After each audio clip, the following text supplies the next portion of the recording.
Yo, it's the Big Al Podcast. I got a one that was a special demand about the Vince McMahon documentary. We're going to get into that. Let's go.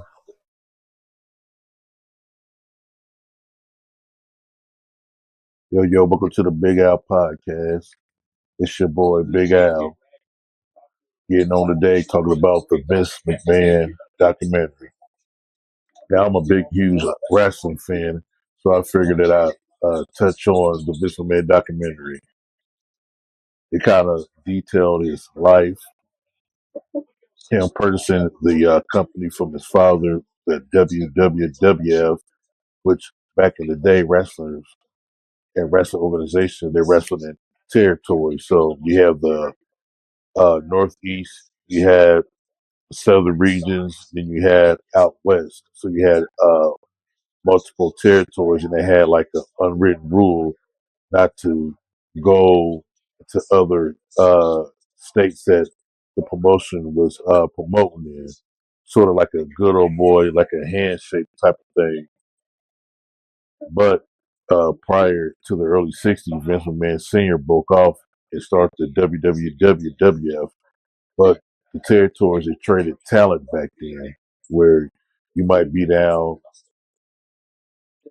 up in, well, it was NWA, the Crockett's, and then you would go down to the Von Erich territory, WCCW, or you go down to Jerry Jarrett's territory, which was Continental Wrestling, with Jerry Lawler was the big star there, and you had the Honky Tonk Man, where he was Wayne Ferris uh, back then, going by his name, or he was part of the Blind Bombers. But this is some of the background before Vince McMahon bought the company for his dad.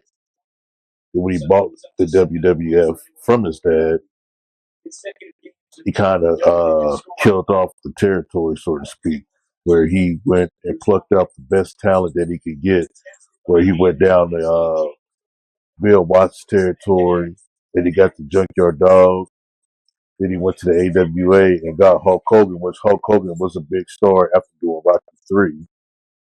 And Vince seen him as the guy to be his champion.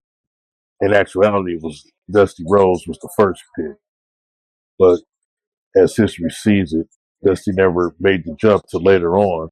So it was Hulk Hogan. So you had Hulk Hogan, Ricky Steamboat.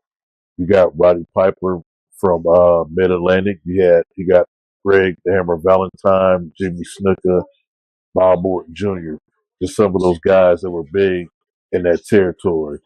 But the crazy fact about it is when he purchased the WWF, he had to make payments to his father. So he made whatever the annual payments he had to make, but there was a stipulation that if he did not make the payments, that he would default on the loan, and then he would lose the WWF back to his father, which, according to the documentary, Gorilla Monsoon was in line to buy the WWF or run it per se, but he ended up working with Vince Jr., play-by-play guy, for a couple of those WrestleManias. Then he was with Bobby Heenan. Then he kept Arnold Scarlett. So that was one of the tidbits, one of the stipulations for him buying WWF and showing it to WWF. And at the time when he bought the WWF, they had Bob Backlund was the champ. Now Bob Backlund was the All American Boy champ, but not a champ that can be promoted and take wrestling global and take it mainstream. And to Vince's credit, Hogan was the guy to make it mainstream. He had charisma. He wasn't the best wrestler. Bob Backlund was the best by all means. If you ever see his matches on the WWE network on Peacock, if you see his matches, see the guy could go. He could go 40, 45 minutes. But Hulk Hogan wasn't that type of wrestler. Hogan can wrestle with guys that can help him with his the strength of how he wrestled, but he wasn't a mainstream character that you could promote, which as we were little kids, Hulk Hogan was the man.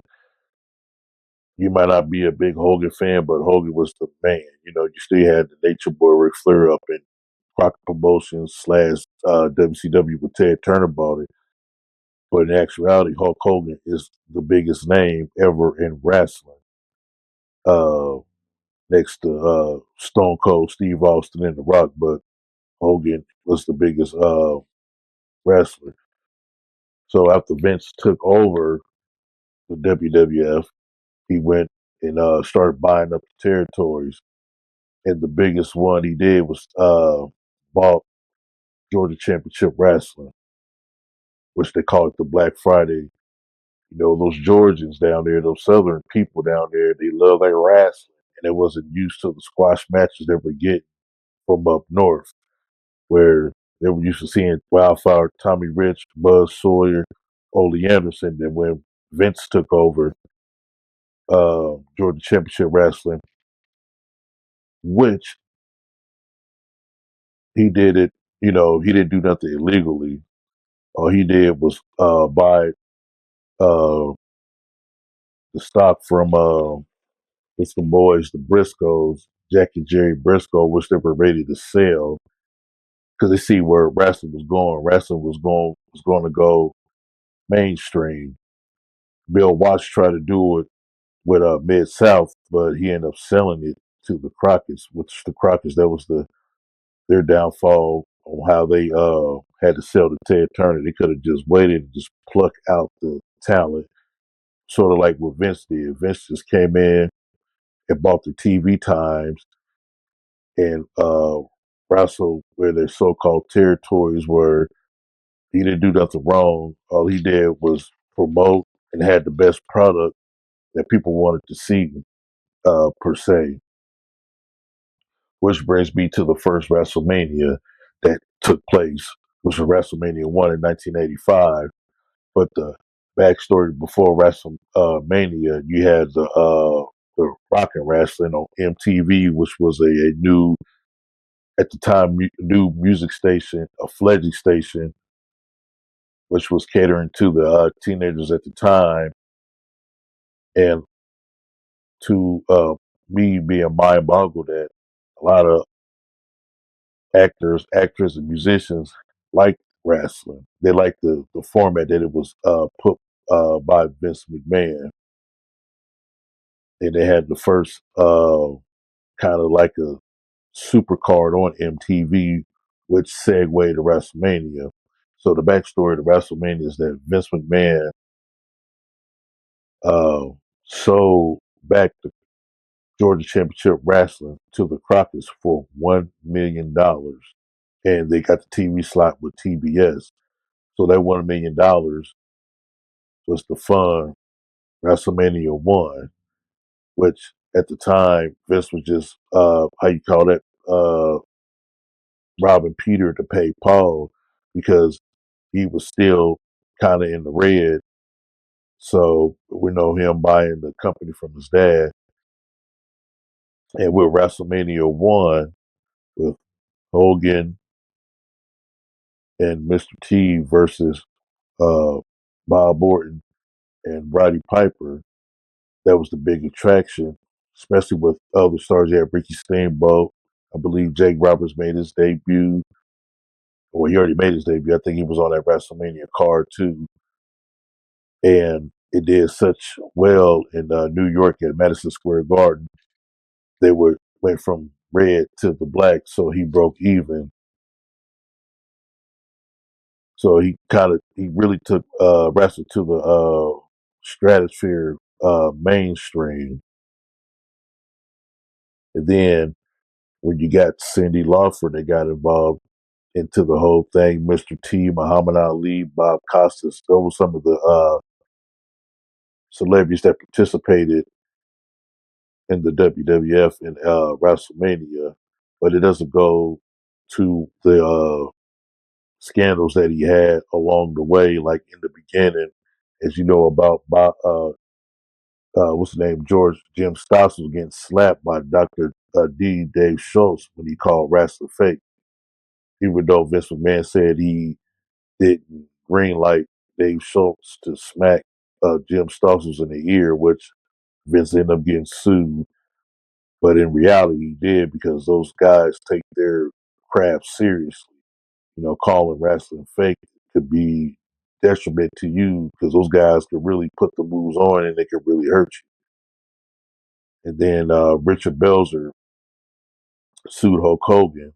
This was in the beginning, like during the first or after the first WrestleMania, where Richard Belzer sued Hogan when Richard Belzer was kind of testing Hogan and kind of saying the same thing about wrestling being fake. And Hulk Hogan choked him out and dropped him, and he busted his head. So he ended up suing. So Vince kind of had some little woes around the way in the WWF.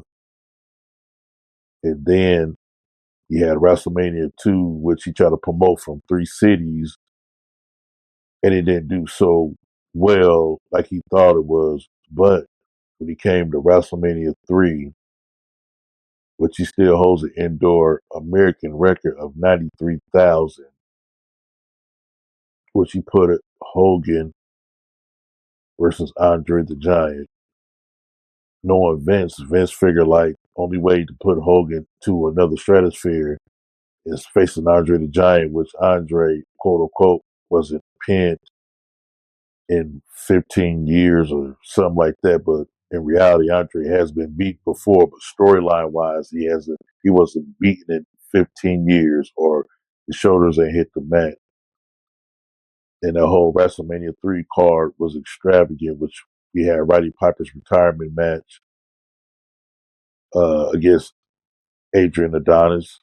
And then you had Ricky Steamboat and Macho Man in a Continental title match, which everybody says that's like the greatest WrestleMania match of all time, which is in my opinion was like maybe the number 2 greatest of all time. But everybody came to see Hulk Hogan and Andre, and remember looking at the documentary, and Hogan going to Vince was like, "Is Andre going to do the job? Is he going to go? Let me pin his shoulders for the 1, 2, 3?" And Hogan slamming Andre the Giant, leg drop 1, 2, 3 in the main event, which Andre the Giant has been slammed before. He was slammed way before that, if you know your wrestling history, by Harley Race. I think Harley Race was the first guy to slam Andre, but it took Vince Vince and WWF really to the stratosphere, and also Vince was a marketing guy, which he marketed wrestlers like selling like merchandise. He was a merchandiser, which he had wrestling dolls, T-shirt, because that's where you make all your money when the fans will go to the concession stands and buy the shirts, the little fake little hand things you put on, the Hulkamania T-shirts. So in that realm, Vince McMahon, which was a lot of promoters at that time was jealous of him because he was doing stuff that they should have did. He promoted the wrestlers, made money off merchandise, and the wrestlers got paid good off merchandise. Which to this day, a lot of those old timers that got wrestling dolls or video games or DVDs, they got paid real good. Which now we into the streaming era of of a we in the streaming era. Excuse myself, streaming era. So there's not a lot of DVDs being bought or what have you. So those royalty checks, far as that, it ain't coming in like it would.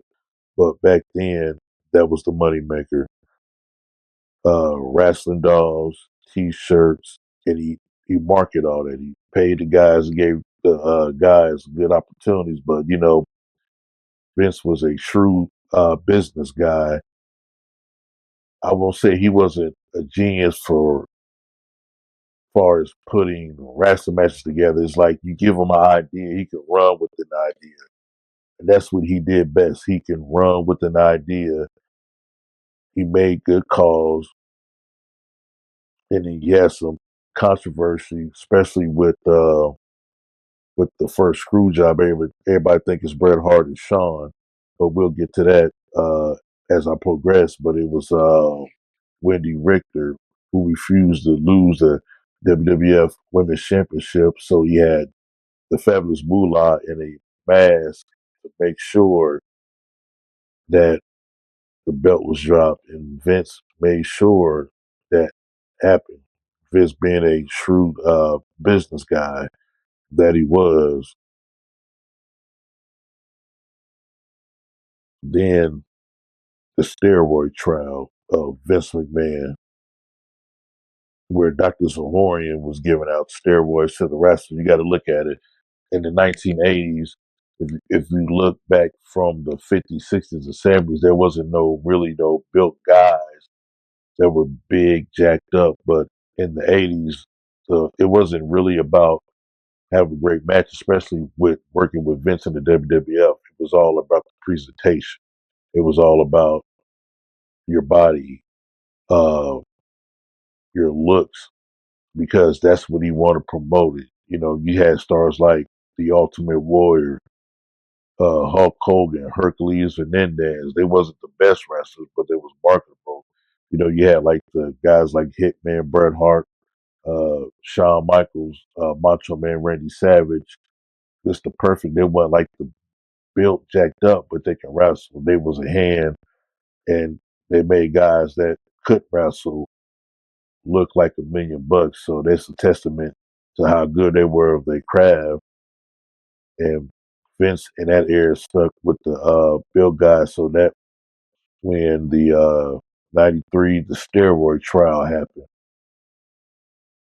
well, he was put on trial, and luckily he beat the trial, which at that time the WWF started going downhill. Well, wrestling as a whole was going downhill, and Vince had a lot of cutbacks. But to his credit, he still kept the company going. But you know, he had a sort of like a cartoonish family type of show for a long time until after the steroid trial. He had to get away from putting the championship on the jack guys. They had to go with guys that could wrestle, like the Hitman Bret Hart. He was smart. He felt it was safe putting it on Bret instead of a bigger wrestler, which he ended up putting it on Yoko and wanted to put it on Lex. Lex was a guy that fit the mold of Vince McMahon, but Lex just didn't have that it that Vince was looking for. So he rolled with Bret Hart, and the business was down back then. Even with the opposing wrestling organizations, there was a transition time, just like with anything. Like if you don't change with time, your product gets stale. And Vince kept going with the same formula that he thought that worked for years, and it started to fall flat until he had a meeting with the clique, so to speak, with Shawn Michaels, Diesel, Razor Ramon, and the 1-2-3 Kid, which he was saying like they had to get edgy a little bit because those people that were young like me, they were watching the product as little kids. As we got become teenagers, society started to change, especially TV. You got into the reality shows and girls going wild, so you was kind of programs getting edgier. And when he faced opposition from Eric Bischoff from WCW, he felt like I need to kind of start changing a little bit. And he hung in there. He started kind of changing. Then when you lose your big stars in Kevin Nash and Razor Ramon, Vince, him being a smart guy, you can say a lot of stuff about Vince. Like, if you see the documentary on Netflix, but he was so smart because he knew how to make new superstars. He could make stars. I think he adapted back then when he got the territory guys, those guys was already made. But he got guys that they were homegrown from the WWF. I call it the WWF training farm, where he helped develop like guys like Triple H, The Rock, Stone Cold Steve Austin, which Stone Cold got let go by WCW, fired, and he got a FedEx saying he was fired, and they thought he would never be a star, which he became the biggest star that WWF or any organization has ever seen ever. But with Vince McMahon, he molded him slow, and boom, start building up. Because in reality, Stone Cold brought that attitude uh, that a lot of guys in the WWF wanted to do. It was a little edgier than he had Brian Pillman.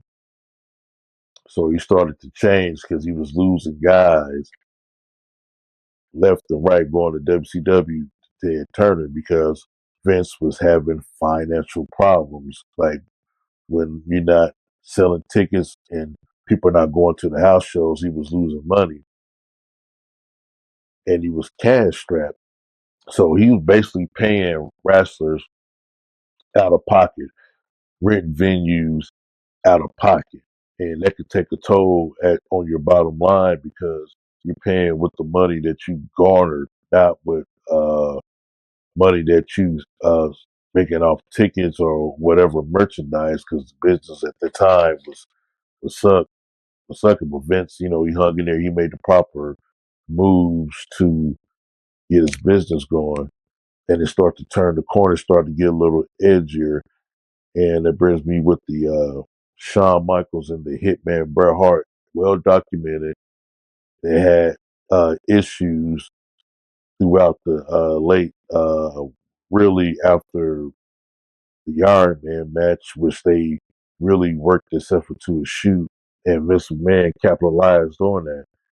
Now Vince, he wanted to keep his top stars, so he signed Bret Hart to one of the biggest uh, contracts at the time, 10 years, 1.2 mil. And, Bret Hart probably wasn't going to wrestle that whole contract. He probably would have retired. And then Vince had to renege on the contract, which this is how the Vince came with the Mr. McMahon character. That's like that shows you he's a wrestling genius. Well, he had to tell the hitman Bret Hart, like, he can't honor his contract. He said, I can't do it. I can't afford it. And he really helped Bret Hart broker his deal with WCW at the time, which was like crazy, and basically saying like, "Hey, I'm it felt like that Eric Bischoff at WCW was making a steal, but there was a problem. Bret was the WWF champion, and he did not want to lose to Shawn Michaels." Vince, according to the documentary and other documentaries,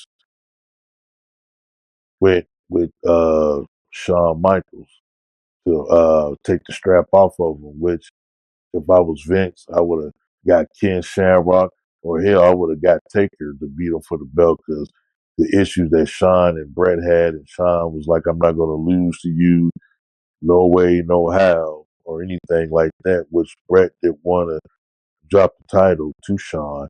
So Vince McMahon was like, you know what? He sat them both down, trying to come up with ways to take the belt off of them. And to Triple H chimed in and told Vince and Shawn on the phone, like, well, if Bret don't want to do business, we'll do it for him. And it was kind of weird seeing Vince McMahon down at ringside during the Survivor Series match against Bret with Bret and Shawn. A great match, could have been better, not knowing all these years when he called for the belt. If you watch the Shawn Michaels Bret Hart Survivor Series match, you can hear Vince said, "Ring the fucking bell," ring the fucking bell. So if you ever listen to it, that's just a little fun fact. If you ever watch that, you hear Vince telling the guy to ring the bell. And on the documentary, when the hitman was talking about the situation and when he spit on Vince, Vince was like, I wasn't mad. He said, I was just impressed on how he spit on my face and then landed perfect on him. But Vince, to this day, was like, hey, I had to do what I had to do for my company, even though Brett said he wasn't going to take the belt to WCW. Vince felt it that he had to do what he had to do. And a lot of other wrestlers echoed the same situation, because people would say Vince was an unworthy guy. Even Vince, a lot of people don't know the Vince McMahon. Even I don't think Vince McMahon even knows himself because he's a character. Which after the Survivor Series, and he thought he would be like a good guy. People would cheer him because they thought he did the right thing, and he was steady getting booed. Which he came with the Mr. McMahon character. It was, I don't think, to me, I think it played off the real personality of him. Not saying he's like that, but just maybe the over the top antics and the way he may talk to wrestlers, because he's known to really degrade some wrestlers. Like uh, Ric Flair told a story with him and the Macho Man wrestled, and he's supposed to regain the WWF title back, and Vince told him like that match is shit. It's the shit. So get the fuck back out there and do the match again. Which I had no clue, but if you was there at the live show, you probably would see Macho Man and Randy go back at it again and wrestle again. But if you see it on DVD or on the WWE Network, I'm pretty sure good editing, you won't see that. So Vince has a way of kind of being an asshole, so to speak, just like his character. And then him going into the next phase of the Attitude Era, where you had DX.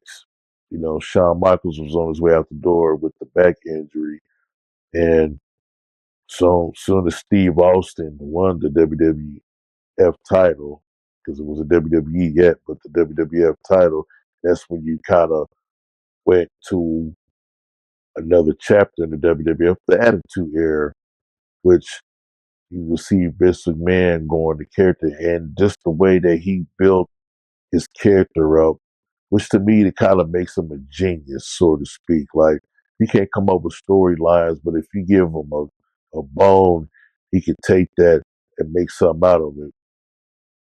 And just the way he did his heel turn slowly as Steve Austin was bucking at the at management, so to speak, and it was angering Vince McMahon, and all of a sudden you see the change and the Mr. McMahon came about. So, and at the time that he was in a war with WCW, the man kept fighting, and eventually the WWF won the Monday Night Wars, which they was competing with WCW for two, for like several years, which the 86 weeks, if you watch the Eric Bischoff thing, 86 weeks, WCW killed them in the ratings, but Vince was smart and he chipped slowly. Like in reality, WWF had the better product, but it's like when we watched, and I was a victim of it too. When we watched WCW, we were so used to watching WCW because of the NWO. It was like WWF had the best product, had the best wrestling matches, but we were so glued and clued in for the NWO and Hulk Hogan, all those older guys from the guys that came from the WWF and WCW from the WWF, but WWF started kicking ass when they got the formula catered to the teenagers at the time, which Vince did, and he had Shock TV. Now, the Attitude Era will never be duplicated. And during the Attitude Era in the WWF, We look at big stars like The Undertaker, Kane, Ken Shamrock, The Rock. They was on fire, basically print money, especially during the WCW and WWF Monday Night Wars that was going on. It was a crazy time. Vince had his hand on the pulse of the crowd. He listened to the reactions of the crowd.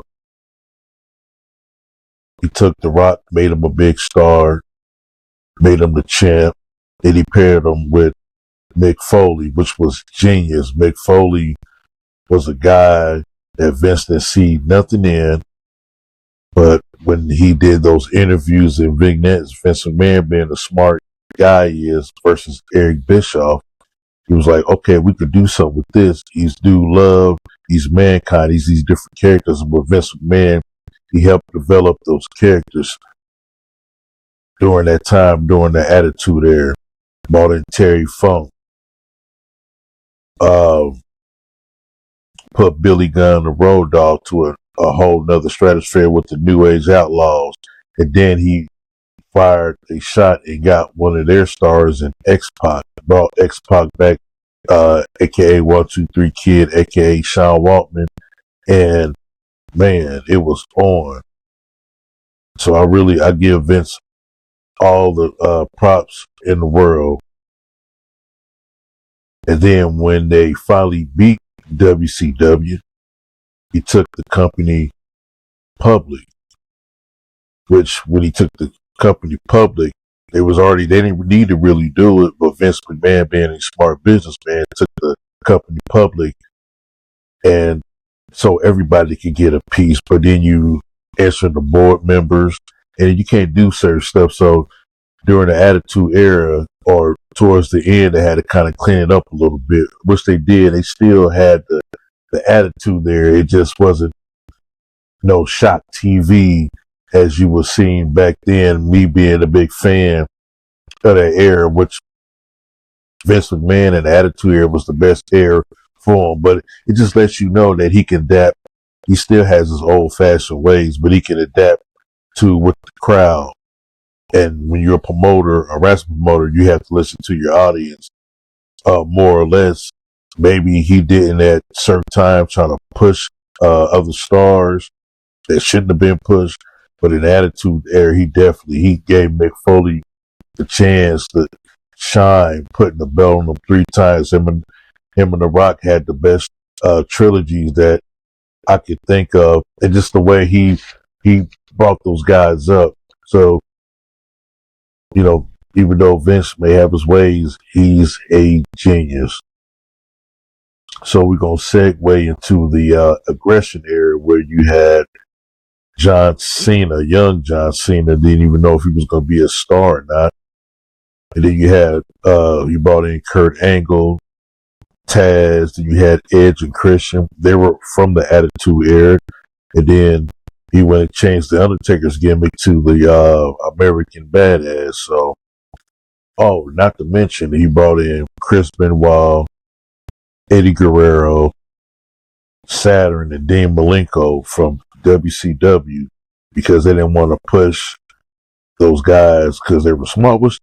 They were short compared to the WWF guys, but Vince went in another direction by wanting the wrestlers to put on good matches. You know, he still had his characters per se, and he was smart, because when you're promoting a wrestling show, it's good that you got guys that can wrestle, but you got to have characters, because you still got kids that goes to the show, so you have to cater to everybody. So you had to have some form of entertainment for people, because a wrestling match is not going to sell tickets. He knew how to build characters, so he had to have characters to sell tickets to. So, you emulate them, like you smell what The Rock is cooking, know your role, shut your mouth. Or Steve Austin's like, hell yeah. And which, in that time, Vince really cleaned house on merchandise during the Attitude Era. Even though some people say he might have killed the business, especially with him hot shotting the title, because you remember back then, going back to the golden age of wrestling, Hulk Hogan held the belt for 4 years. But that was him promoting the WWF. He was taking it mainstream, so you didn't have nobody else to really do it, and you couldn't take the belt off of him because he was on fire.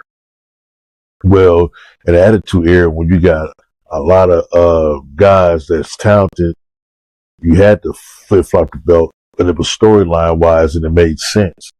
So Vince in that era, he really excelled big time. And what I say about Vince, he gets the younger stars. So when we talk about the aggression era, so when you had guys like Chris Benoit, Eddie Guerrero, then you had Brock Lesnar, Kurt Angle, and then he went, before he got Brock, I think he bought WCW, he bought the competition for $2 million, but I think it was all about getting the library. So then, you get some of the WCW guys like Booker T, which he was part of Ruthless Aggression. And you had a few guys that came over and they try to run the invasion storyline, which it flopped. But the good thing that was produced out of that by Vince is the infamous Booker T and Steve Austin fight at the grocery market, which to me that is the best segment, second best segment I ever seen besides The Rock and Mankind, This Is Your Life. And he had The Rock on there. It was supposed to be The Rock's birthday, but it wasn't. But man, I tell you what, that was the best segment besides that with Austin and Booker T, which it was Vince's idea. He bought the store for a day and paid the people after they did all that damage and messed all that food up. And then, then we're going to go to the Brock Lesnar, him bringing in Brock Lesnar, the Beast. Like I said, Vince, he did all that. But that not goes without saying some of the tragedies of the WWE, because, they went changed from WWE. You had the Chris Benoit homicide / suicide, which Chris Benoit had CTE, supposedly, and Vince did the tribute before, getting all the information, and they come to find out the horrific crime that happened, and everybody's blaming wrestling on why some of these wrestlers were dying young, and Vince McMahon was in the hot seat for that. People blaming him. Yeah, he has some of the blame for it, but it's on the individual themselves. When you making that type of money and you're taking steroids and you going on the mat, not protecting yourself and hitting your head, that's the performer's fault. Vince is a promoter. That's what he does. He promotes. You think he gives a damn about the wrestlers? Maybe he gives a damn about some of them, top stars, but to him, he's making an investment. He's investing in you. So he's putting the dollars behind you to try to recoup back if you can sell tickets and merchandise. But at the end of the day, it ain't nothing but it's like a TV show. It was like a soap opera. So Vince took the backlash about the wrestlers dying young, and he had to deal with the steroids. The Brian Pillman passing away. Hey, it seems like every time tragedy happens in wrestling, they blame wrestler or they blame Vince McMahon. They had a writer that was on the witch hunt for Vince McMahon, but could never, bring him down. But he still developed top stars in the aggression era. and he incorporated his daughter Stephanie McMahon in the storyline with Triple H, which, you know, it's like they worked themselves into a real romantic relationship, unbeknownst to Vince McMahon, because he always told Stephanie, you can't date a wrestler. You know, that was like his one of his rules. They're not dating a wrestler, but and then he incorporated his son Shane and his wife. It was like one big happy family. He incorporated them in there. That he had some racy storylines too, during that aggression era with Trish Stratus and things of that nature, which they brought that up in the Vince documentary. And then later on, he ended up selling the company to TKO and basically getting outed out because of the alleged NDAs he had women sign. He was doing some things on the side, especially him running the company. So they say he allegedly paid out $3 million some dollars in hush money. But when you're a Vince McMahon, I guess you could do those type of things. So that was like one of the dark side. So I would say alleged, because you never know in those type of situations with Vince McMahon. And then it was like when he sold to TKO, he was the last lineage of the old school promoters. Even though he didn't put them out of business, he just presented those wrestlers with better money and a better platform to perform their art on, and that's all he did. But you know, with glory, there's always scandal, and he had the scandal with the woman that bringing him up on a lawsuit.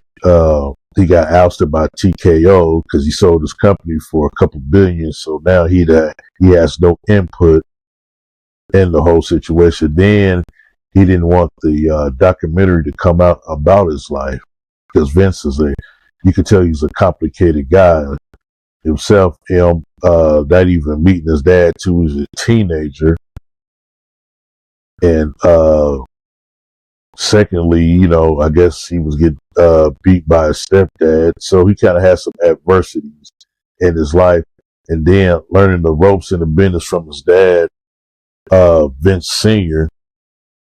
And an interesting fact that Vince McMahon wanted to be a wrestler. So when you see Vince taking those bumps, he always wanted to be a wrestler, but his dad didn't allow it, so he taught him the business. Which Vince, when he was a commentator, he showed emotion. He showed a lot of that stuff that a lot of other commentators didn't do. It seemed like when he commentated, he told stories. So he learned the business. He promoted his own show with the Evel Knievel. He tried to get into boxing. So Vince, like I said, he's a well-rounded person, but the scandals kind of took him down and messed up his legacy. And I know I've seen a part where they were talking about when he brought in Mike Tyson, and when he went to jail for the rape case. I would say allegedly, because I still think that story is kind of foggy at best. And they had Stephanie on there. She was like, well, I didn't know Mike Tyson got convicted for rape, you know, according to Stephanie McMahon. But you got to be living under the rock if you didn't know that Mike Tyson did go to trial for that. You had to be living under the rock. You didn't even have to be a boxer fan, but everybody, you know, knew about that situation, so to speak. And another thing then with the documentary, I don't think Vince like finished it up all the way, but when you hear some of the guys on there speaking, yeah, you know, the Hitman Bret Hart, Wendy Richter, Bruce Pritchard praises Vince McMahon. to the T. He loves Vince. He praises him, and Vince is genius. And I keep saying that. And another scandal is when the Owen Hart death occurred when he fell from the rafters trying to do a stunt, and the way they carted off his body, it was lifeless, and he still continued the pay-per-view, which was very controversial. I think to this day a lot of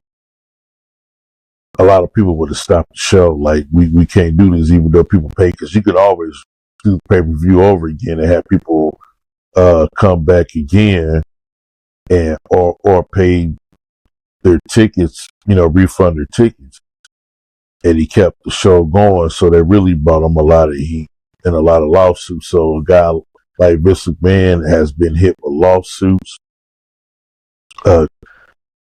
choked out by the wrestler Nails, choked him out over payday, I believe. So Vince has been through a lot of things, but the thing I like about Vince is that no matter what, he can get sued, but he will bring you back and make it out of a storyline. It's like one of those things, is like business is business, and that's how it should be. Not taking it personal, but business is business. But all in all, he is one of the best, one of the greatest promoters. He took a industry like wrestling and made it $1 billion company. That's like unheard of. So you have to give him his props on that. Even though now he's not in the TKO no more. He's not in the business. Triple H is running it. You could tell the difference now. This is like one of those old school guys. He's going to try to push the wrestlers that he wants instead of listening to the crowd. He listened to the crowd a few times, like when he got it right with Mick Foley. But you had other wrestlers, kind of like Dolph Ziggler, should have got a chance with the run. But Vince knows the guys that he wants, and it's that big built, buff guy. He is all about the presentation. But that I love, like I said, I love the documentary. The documentary was okay. It could have been better because basically they were just saying the stuff that I'm saying about him, and I'm doing just paraphrasing about Vince. But you got some good things about him, and you got some bad things about Vince McMahon. But he changed the landscape of wrestling, which I give him props for doing. He made me watch wrestling. He made me be a big fan of it. He took stars from that was nobodies and made them somebodies, and made them rich beyond their wildest dreams. So hopefully Vince settles his issues and lawsuits, and he get back into some type of entertainment business. Hopefully, I won't be surprised if he start up his own company again, or start up another wrestling company, and get out there and compete with the WWE and AEW, which AEW is even no competition. And I believe there will be a lot of wrestlers are willing to work for Vince because they like his styles, especially the big guys of professional wrestling. So I thank y'all for tuning in to the Big Album to talk about that review of the Vince documentary, and just give a little rundown of some things that I know, me being a big wrestling fan. So yeah, thanks for tuning in. Peace, love, and Godspeed.